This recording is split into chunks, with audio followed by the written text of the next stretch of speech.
जो प्लूटो है वो एक प्लैनेट नहीं है। सारे बच्चों को इक्वली ट्रीट करें तो वो सबसे बेस्ट टीचर होती है, क्योंकि बच्चे ज़्यादातर अब डिस्ट्रैक्ट हो गए हैं सोशल मीडिया से, जो कि आपकी ताकत भी बनी और उस वजह से आपने जो है वो लिखने का फैसला किया। क्रिएटिविटी और टैलेंट होना चाहिए आपके पास, और आपके पास विल पावर होनी चाहिए, आपको अपने पर ट्रस्ट होना चाहिए कि आप कुछ कर सकते हैं। अच्छा, ऐसा आप बता रही हैं कि आपको रीडिंग का शौक़ है, बहुत अच्छा शौक़ है माशाल्लाह। तो क्या समझती हैं कि रीडिंग करने से आपने क्या सीखा? डूम स्क्रॉलिंग जो है, स्पेशली जो इंस्टाग्राम पर रील्स वगैरह आप देखते हैं, उसको आप पहले स्टॉप करें और टाइम लिमिट लगाएं, क्योंकि आजकल ज़्यादा स्क्रीन टाइम सीधा 10 आवर्स से ऊपर का ही हो गया हुआ है, जितने जितने बच्चों को मैं जानती हूँ मेरी एज के। अस्सलाम वालेकुम, मैं हूँ समीना अमजद। उम्मीद करती हूँ कि आप लोग खैरियत से होंगे। हमारे पाकिस्तान में, हमारी यूथ में, हमारी बच्चियों के टैलेंट में कोई कमी नहीं है। आज भी एक ऐसी ही टैलेंटेड बच्ची जो मुझे मिली तो मेरा बहुत दिल किया कि मैं उस बच्ची को एक्नॉलेज करूँ, उसकी मेहनत को, और उसको आपके सामने लाऊं, ताकि उस जैसी बहुत सारी ऐसी बच्चियां जो कुछ करना चाहती हैं और वो करती नहीं हैं, उनके लिए वो एक मोटिवेशन बने और उनको वो गाइड भी करेगी। उसके साथ बड़ी मज़े की बातें होने वाली हैं और इंशाल्लाह ताला मैं देखती हूँ कि पाकिस्तान के यूथ में बहुत टैलेंट है। अगर माँ बाप साथ दें, अगर बच्चे थोड़े से सीरियस हो जाएं अपने किसी भी पैशन को लेके, तो वो कुछ भी कर सकते हैं। ऐसी ही एक सक्सेस स्टोरी मेरे सामने बैठी हुई है, आपको मिलवाती हूँ असा खान से। असा खान, अस्सलाम वालेकुम। वालेकुम अस्सलाम। कैसी हैं आप? मैं ठीक, आप कैसी हैं? बिल्कुल ठीक ठाक। सबसे पहले तो थैंक यू वेरी मच, आपने टाइम दिया, आपका बहुत शुक्रिया। और मुझे बताइए कि आपकी एज कितनी है? I am 13 years old। माशाल्लाह, इतनी छोटी सी बेबी गर्ल है, अभी आप बेबी हैं। कौन से ग्रेड में पढ़ती हैं आप? I study in grade 8। Grade 8, okay माशाल्लाह। अच्छा, आप मुझे ये बताएं, मैं ये देख रही हूँ कि ये आपने एक नॉवल लिखा है, इसमें क्या है? What is all about? Novel में क्या है? अगर कोई पढ़ना चाहे तो उसको कैसे पता चलेगा कि इसके अंदर क्या है? My debut novel name is Wellwich. It's a fictional story filled with mystery and अच्छा। turns and twists. The story revolves around a girl named Alara who recently moves to a town of Wellwich. अच्छा, नहीं, where आप थोड़ा सा अगर इसको उर्दू में बताएंगे ना तो ज़्यादा कुछ वहाँ समझ आएगी। जाकर उसको पता चलता है कि उसका जो पास्ट है, माजी, वो इस जगह के साथ जुड़ा हुआ है और वो किस तरह है उस बारे में है। और फिर जल्द ही ये दो लड़कों से मिलती हैं, केल और जेन, जो कि मेन लीड्स भी हैं, और वो भी इसके पास्ट के बारे में कुछ ऐसा जानते हैं जो वो खुद भी नहीं जानती। ओके, अभी इसके बारे में अभी और भी किताबें आएंगी? जी, इसका पार्ट 2 जो सीक्वल है, ब्लड लाइन अवेकन, वो भी जल्द आएगा इंशाल्लाह। अच्छा, आप ऐसा ये बताइए, कब पता चला आपको कि आपके अंदर तो एक छोटा सा राइटर भी छुपा बैठा है? मुझे 12 साल की उम्र में, जब मैंने 2 आर्टिकल्स लिखे थे तब। अच्छा अच्छा एक अच्छा। मैंने प्रिंसेस डियाना स्पेंसर पे लिखा था, उनकी डेथ एनिवर्सरी पर, और एक 14th August, independence day of Pakistan पर। अच्छा अच्छा अच्छा। तो मुझे ये बताइए कि कोई रोल मॉडल है आपका, मतलब अगर देखा जाए कि आप कुछ पढ़ती हैं, ऐसा कोई आपका राइटर, कोई पसंदीदा, या मेंटोर किसको मानती हैं कोई? मैं मेंटोर अपनी मदर को मानती हूँ। ओह उन्होंने वाह! मुझे बहुत ज़्यादा इंस्पायर किया और कहा कि आप लिखें क्योंकि आपकी राइटिंग स्किल्स बहुत अच्छी हैं। अच्छा, ये वाला जो राइटर वाला एलिमेंट है, राइटिंग वाला, ये पहले मामा ने फील कर लिया था कि आप लिख सकती हैं, उन्होंने इनकरेज किया, या आपने करना चाहा खुद से? मेरी मामा ने पहचाना मेरे इस टैलेंट को, क्योंकि जब मैं बहुत छोटी थी, लाइक अबाउट 5 to 6 years, मुझे स्पेस के बारे में पढ़ना बहुत पसंद था। और अच्छा, मैं स्पेस के बारे में, यूनिवर्स के ओके। बारे में, तो मैं उस पर काफ़ी रिसर्च करती थी। 5 से लेकर 10 years तक मैंने 5 years स्टडी की स्पेस वगैरह को, और उसके बाद फिर मुझे राइटिंग में इंटरेस्ट हुआ तो मैंने उसको लिखना स्टार्ट किया। तो स्पेस में कौन सी चीज़ें अच्छी लगती हैं? क्या आप मतलब थोड़ा बहुत आपके इंटरेस्ट की क्या चीज़ें हैं उसमें? ज़्यादा किस चीज़ पे? उसमें मुझे पसंद है एक्सप्लोर करना एलियंस के बारे में और अच्छा। डिफरेंट गैलेक्सीज के बारे में और प्लैनेट्स के बारे में। तो क्या सीखा उनमें से? मैंने प्लैनेट्स के बारे में सीखा और बहुत सारी हमें भी बताएं थोड़ा सा कि फलाने प्लेनेट को देखा तो मैंने उससे ये चीज़ें मैंने सीखी। मैंने ये सीखा पहले तो कि जो प्लूटो है वो एक प्लैनेट नहीं है, क्योंकि प्लैनेट होने के लिए 3 कैटेगरीज होती हैं। एक आपका खुद का ऑर्बिट होना चाहिए जो उसके पास नहीं है, वो नेपट्यून के साथ शेयर करता है। अच्छा। और दूसरी बात, उधर आप उसके पास खुद का मून नहीं है कोई, और उस पर कोई लिविंग सोर्स भी नहीं है, इस वजह से वो प्लैनेट नहीं कह सकते उसे, इसलिए ड्वार्फ प्लैनेट कहलाता है। अच्छा, वाह, ये तो मुझे भी आज पहली दफ़ा पता लग रहा है। थैंक यू वेरी मच, आपने मेरे भी नॉलेज में इजाफा किया। अच्छा, आप मुझे ये बताइए कि आप पढ़ती भी हैं, जी। ग्रेड 8 का बताया था या आपने, ओके। कैसे बैलेंस करती हैं? मतलब लिखने के लिए तो थोड़ा चाहिए होता है ना, सुकून है, फोकस्ड है, कोई एरिया ऐसा घर में हो कि जहाँ भी मुझे डिस्टर्ब ना करो, मैंने कुछ लिखना है। How you balance studies and your writing My passion? studies are my first priorities, and okay. whenever I get free time, I used to write. And whenever I get ideas, I used to write down them on my journal. Okay. And then whenever I get time, like in during summer vacations and on weekends, I used to write. तो आप तो बड़ी अच्छी student भी होंगी school में। जी। What do you think, एक teacher का क्या रोल होता है आपकी पर्सनालिटी को लेके या एक बच्चे को लेके स्पेशली? एक टीचर का एक स्टूडेंट की ज़िंदगी में बहुत बड़ा रोल होता है। वो आप को लिखना सिखाती हैं, आपको डिफरेंट चीज़ों के बारे में एक्नॉलेज करती हैं और बहुत सारी आपको नॉलेज से वाकिफ़ करवाती हैं कि ये ऐसे होता है। और एक टीचर अगर सारे बच्चों को इक्वली ट्रीट करे तो वो सबसे बेस्ट टीचर होती है इन माय ओपिनियन। आपकी कौन सी सबसे बेस्ट टीचर है? मेरी बहुत सारी टीचर्स बहुत अच्छी हैं और मैं किसी एक का नाम तो नहीं ले सकती। हाँ, सभी अच्छी लगती हैं। जी। नहीं, दिस इज़ वेरी गुड कि टीचर्स की रिस्पेक्ट करनी चाहिए बच्चों को, और बच्चों को जो भी हैं सारे। अच्छा, आप इस सफ़र में अकेली रहना चाहती हैं या अपने सिबलिंग्स को, बहन भाइयों को साथ शामिल करना चाहेंगी? मेरे बहन भाई तो मेरे फर्स्ट रीडर्स थे मेरे नॉवल के। जब मैंने हाफ नॉवल कंप्लीट किया था तो किसी को भी नहीं पता चला था। सबसे पहले मेरे बहन भाई थे जिन्होंने इसको पढ़ा और मुझे इसके बारे में रिव्यू दिया कि वो कैसा लगा उनको ये पढ़ के, तो उनको बहुत पसंद आया। अच्छा, क्रिटिसाइज करते हैं वो आपको? ऑफ कोर्स करते हैं, कहते हैं आप इसको और अच्छा लिख सकती हैं, आप इस तरह कर दो, तुम स्टोरी घुमा दो पूरी, ऐसे कर दो। मैंने अच्छा, क्रिटिसिज्म अच्छी बात होती है। आपको पता है कि क्रिटिसिज्म को जब हम पॉजिटिव लेते हैं तो हम उसमें से बहुत कुछ लर्न करते हैं, क्योंकि जो अपने होते हैं ना वो इसलिए क्रिटिसाइज़ करते हैं कि इससे पहले कि लोग आप में खामियां निकालें, वो खुद ही आपको ठीक कराना चाहते हैं। और उनका ये प्यार करने का एक तरीका होता है कि वो चाहते हैं कि उनकी आप ही जो है वो द बेस्ट बने और सबसे आगे जाए। अच्छा, ऐसा ये बताएं कि आप माशाल्लाह बड़ी इंटेलिजेंट हैं, आप बड़ा काम कर रही हैं, और ऐसा कभी हुआ है कि आपको घर में जो है स्पेशल किस्म की ट्रीटमेंट मिल रही हो कि बस जी आशा लिख रही है, कोई तंग ना करे, आवाज़ ना आए, कोई डिस्टर्ब ना करे, तो ऐसा होता है आपके साथ या नॉर्मल बच्चों की तरह आपको बिहेव किया जाता, आपके साथ सलूक किया जाता है? नहीं, मुझे थोड़ा स्पेशल ट्रीटमेंट देना शुरू कर दिया। अब मुझे मेरे घर वाले ऑथर जी कहते हैं। ओह अच्छा, ऑथर जी कहा जाता है आपको घर में? अच्छा अच्छा अच्छा अच्छा अच्छा। लेकिन देखें, ऑथर जी तो आप बन गई हैं, लेकिन इसका मतलब ये है कि आपने फिर भी हम्बल रहना है। ये उनकी बड़ाई है कि वो आपको बड़ा मुकाम दे रहे हैं, लेकिन आपके लिए मैं ये नसीहत करना चाहूँगी कि आप बच्ची हैं, आपने बहुत आगे जाना है। शुरू में ही कुछ चीज़ों को कंट्रोल करते हैं, तो आप ऐसा करें कि आपने हम्बल कैपेसिटी में हमेशा रहना है।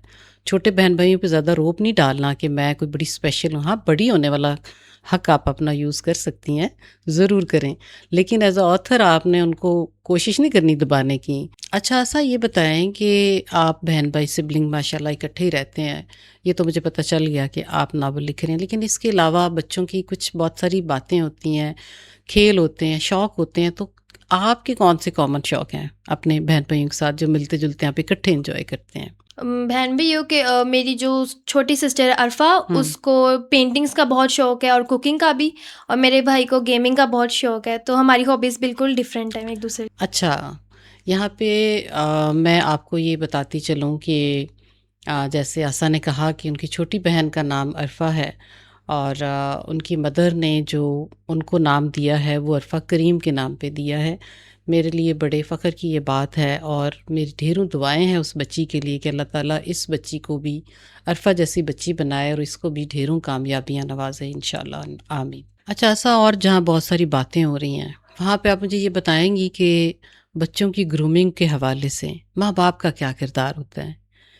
क्या आप एक्सपेक्ट करती हैं एज अ बच्ची के माँ बाप अपने बच्चों के साथ कैसा करें?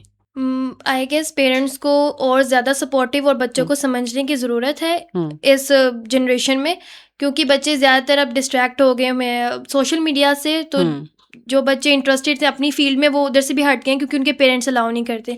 जैसे फॉर एग्जांपल मुझे राइटिंग का शौक था, तो मेरे पेरेंट्स ने कभी मुझे नहीं कहा कि आप ये क्या कर रही हो, आपको ये नहीं करना चाहिए, इसका कोई फ्यूचर नहीं है। उन्होंने मुझे और मोटिवेट किया, वो कहते हैं आप और लिखें और अच्छा लिख सकती हैं आप। तो आई गेस पेरेंट्स को और सपोर्टिव होना चाहिए। अच्छा, ऐसा आप ये बताएं कि आपके ख्याल में आपकी एज फेलो, आपकी जो बच्चियां हैं आजकल की जनरेशन है, उनकी कॉमन इशू क्या है जो आप देखती हैं और जिनके लिए हमें कुछ करना चाहिए माँ बाप होने की हैसियत से, वो थोड़ा सा जिक्र करेंगी आप? आई देखती गेस हैं? They are more insecure about their looks okay. एंड उनका फोकस नहीं रहता, वो डूम स्क्रॉलिंग करती रहती है इंटरनेट पर, वहाँ से फिर उनको कॉम्प्लेक्शन मिलता है कि वो हुँ, बहुत अच्छी है, मैं नहीं हूँ। हुँ, इस ये भी बहुत बड़ा फैक्टर मैंने नोटिस किया है। हुँ, हुँ, हुँ। और अच्छा, ऐसा मुझे बड़ी हैरत होती है कि आजकल की बच्चियाँ, जैसे आप ज़िक्र कर रही थी, कि अपने लुक्स को लेके परेशान होती हैं या कॉन्शियस होती हैं। ये तो उनकी एज बहुत छोटी नहीं है। अगर मैं आपसे पूछूँ कि आप बच्ची रहना चाहती हैं कि जल्दी मैच्योर होना चाहती हैं? क्या दिल करता है आपका? मैं बच्ची रहना चाहती हूँ। Very good. मैं भी यही एक्सपेक्ट कर रही थी आपसे। मेरा तो अपना बस चले तो मैं भी बच्चों की तरह ही रहूँ, क्योंकि बच्चियाँ खुद मासूम होती हैं, प्यारी लगती हैं, ये एज तो बड़ी जल्दी गुज़र जाती है ना। फिर तो इवेंचुअली आपने बड़े होना है आहिस्ता-आहिस्ता एज के साथ, तो फिर आप मिस करेंगी कि फिर आपका दिल करेगा कि कोई आपको बच्चा कहे कि तुम तो छोटी लगती हो अपनी एज से, फिर आपको बहुत अच्छा लगेगा। तो इसलिए मासूमियत जितनी देर बरकरार रह सके, मैं समझती हूँ कि उतना ही अच्छा है। अच्छा, ऐसा जब आप नॉवल लिख रही थी तो डेफ़िनेटली जब बंदा एक काम करता है तो उसके लिए उसको ज़रूर सपोर्ट की ज़रूरत होती है। तो आपको अगर मैं ये पूछूँ, मेरा सवाल ये आपसे कि आपको घर में किसने ज़्यादा सपोर्ट किया? मामा ने या बाबा ने? मुझे सबसे ज़्यादा सपोर्ट मेरे पेरेंट्स ने किया, दोनों हुँ, पेरेंट्स ने। हुँ, अगर मेरे फादर मेरी मम्मा को अलाउ ना करते हैं कि वो मुझे सपोर्ट करें, तो हुँ। आज मैं शायद हाँ। यहाँ आपके सामने ना होती। अच्छा, ऐसा जैसे आपने बताया ना कि आपकी मामा ने सपोर्ट किया आपको और डेफ़िनेटली बाबा की सपोर्ट उनको हासिल थी।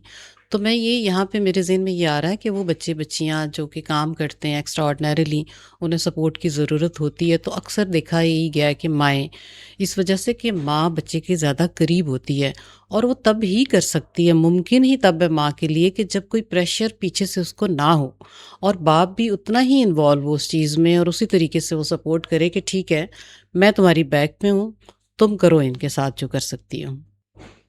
अच्छा, ऐसा आप ये बताइए कि आपकी एज की बच्चियों के बहुत सारे शौक होते हैं, शॉपिंग करना, घूमना-फिरना और पता नहीं क्या-क्या। आपके क्या शौक हैं? मुझे शॉपिंग करना बिल्कुल पसंद नहीं है, ये तो पहले मेरी हॉबी से दूर है। तो अच्छा। मुझे न्यू चीज़ों पर रिसर्च करना बहुत पसंद है, डिफरेंट हुँ, टॉपिक्स पर। हुँ, और मुझे लोगो डिज़ाइनिंग करने का भी शौक है और थोड़ा बहुत ओके। ग्राफिक डिज़ाइनिंग भी। अच्छा, ऐसा आप ये बताएँ कि आप जब बहुत छोटी थीं, जब आपको लिखने का शौक हुआ, तो क्या सोचती थीं उस वक़्त? किसी ने आपको गाइड किया या किसी ने, कोई मेंटोर था ज़हन में, या होता है ना कोई भी सोच होती है तो आप किसी को रोल मॉडल मानते हो तो फिर आप वो काम भी करना चाह रहे होते हो। तो मेरा ये सवाल है आपसे, मैं पूछना चाह रही हूँ कि वो कौन सी चीज़ थी जो कि आपकी ताकत भी बनी और उस वजह से आपने जो है वो लिखने का फ़ैसला किया? आई थिंक क्रिएटिविटी और टैलेंट होना चाहिए आपके पास। हुँ। और आपके पास विल पावर होनी चाहिए, आपको अपने पर ट्रस्ट होना चाहिए कि आप कुछ कर सकते हैं। अच्छा, ऐसा आप लिखती हैं शौक से, तो मेरा ख़्याल है कि आपको फिर पढ़ने का भी शौक होगा। जी। अच्छा, आप मुझे ये बताइए कि आजकल के बच्चे दूर हैं इन सारी चीज़ों से, सोशल मीडिया है और बहुत सारी एक्टिविटीज़ आ गई हैं, फ़ील्ड्स आ गई हैं जिसमें वो बिज़ी हैं, उनका ध्यान उधर को लगा हुआ है।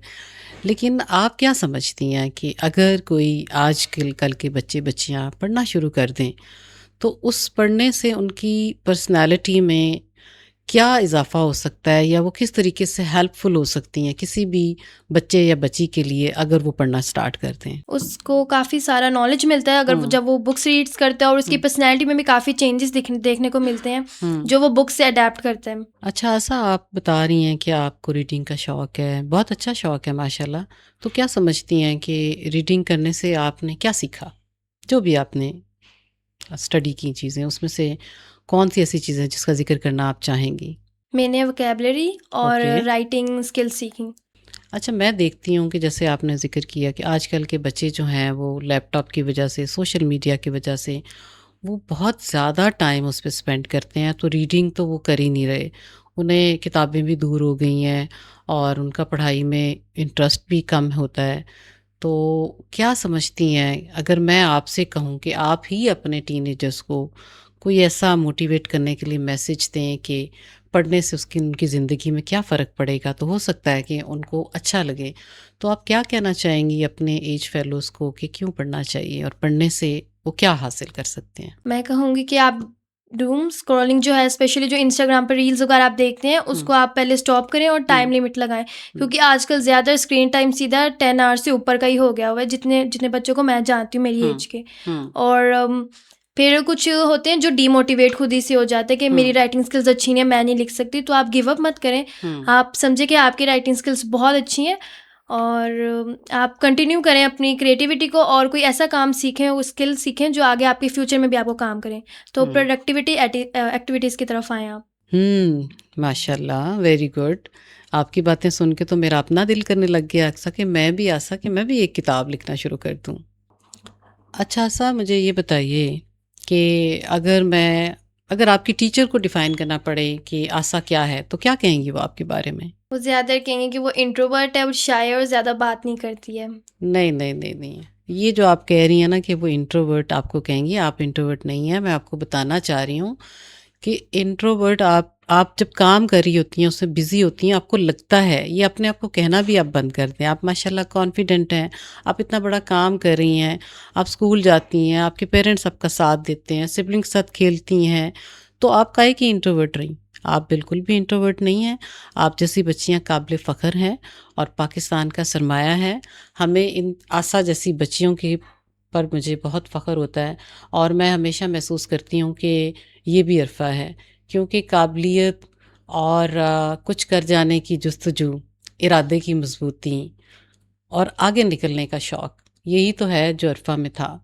और उसमें कोई भी इंसान, मैं अगर अरफ़ा की मिसाल दूँ तो अरफ़ा को किसी रुकावट का सामना करना भी पड़ा हो तो उसने हिम्मत नहीं हारी, उसने कभी गिव अप नहीं किया।